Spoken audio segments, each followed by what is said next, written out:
Knowledge सफर या माझ्या यूट्यूब चॅनलमध्ये तुमचं स्वागत आहे। आजच्या व्हिडिओमध्ये आपण माहिती घेणार आहोत की एका सिंहाचा जीव भगवान महावीर कसा बनला। जम्बूद्वीपामधील भरत क्षेत्रामध्ये कौशल नावाचा देश आहे। त्याच्या मध्यभागी अयोध्या नगरी आहे। तेथे भगवान आदिनाथांचे ज्येष्ठ पुत्र भरत चक्रवर्तींना मरीची नावाचा एक पुत्र होता। भगवान आदिनाथांनी जेव्हा दिगंबर दीक्षा घेतली तेव्हा मरीचीने सुद्धा इतर 4000 राजासमवेत दिगंबर दीक्षा धारण केली। दीक्षेनंतर भगवान आदिनाथ आहार न घेता सलग 6 महिने ध्यानस्थ राहिले। परंतु मरीची व इतर राजांना तहान व भुकेने व्याकुळ केले। तहान व भुकेने व्याकुळ होऊन ते जंगलातील फळे कंदमुळे खाऊ लागले। भगवान आदिनाथ तीर्थंकरांच्या वचनाच्या अनादरामुळे व मानकषायामुळे मरीची मिथ्यामताचा प्रचार करत राहिला।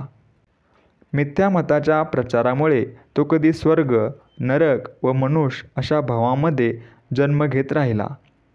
भवभवांतर करत करत मरीचीचा जीव जम्बूद्वीपातील सिंधुकूट पर्वताच्या पूर्वेला हिमवान पर्वतावर असणाऱ्या एका वनामध्ये एक बलवान सिंह म्हणून जन्मला। त्या बलवान सिंहाच्या गर्जनेने जंगल हादरून जायचे। प्राणी भीतीने सैरावैरा धावायचे। एकदा त्या सिंहाने एका हरिणाला पाहिले व आपली भूक शमविण्यासाठी त्या हरिणाची शिकार करण्यासाठी त्या हरणामागे धावू लागला। जीवाच्या आकांताने ते हरण पुढे पळत होते, परंतु शेवटी त्या सिंहाने त्या हरणावर झडप घातली आणि आपल्या तीक्ष्ण नखांनी व दातांनी त्या हरणाला फाडून त्याचे मांस तो खाऊ लागला। त्याचवेळी त्या जंगलातून अजितंजय व अमितगुण नामक 2 चारणवृत्तीधारी मुनी आकाशमार्गाने विहार करत होते। त्यांनी त्या मांस खाणाऱ्या सिंहाला पाहिले व ते खाली उतरले व त्या सिंहापुढे उभे राहिले। त्या सिंहाने त्या 2 मुनींना पाहिले। त्या मुनिद्वयांच्या मुखावरील शांत भाव पाहून त्या क्रूर सिंहाचे भाव पालटले। तोंडात व हातात मांस धरलेला तो सिंह त्या 2 मुनिराजांकडे पाहू लागला। हळूहळू त्या सिंहाचे परिणाम देखील शांत होऊ लागले। सिंहाचे भाव आता शांत झाले आहेत हे पाहून त्या 2 मुनींनी त्या सिंहासमोर उभे राहून त्या सिंहाचे भावांतर कथन करू लागले। ते चारणवृत्तीधारी मुनी म्हणाले, हे भव्य मृगराज, तू वर्तमान प्रथम तीर्थंकर आदिनाथ भगवंतांचा नातू मरीची होतास। परंतु मिथ्यामताच्या प्रचारामुळे तू कधी स्वर्गामध्ये, कधी नरकामध्ये तर कधी मनुष्य पर्यायामध्ये असंख्य वेळा जन्म घेत राहिलास व दुःख भोगत राहिलास। या भवभवांतराच्या फेऱ्यात तू सापडला आहेस। आता तरी जागा हो।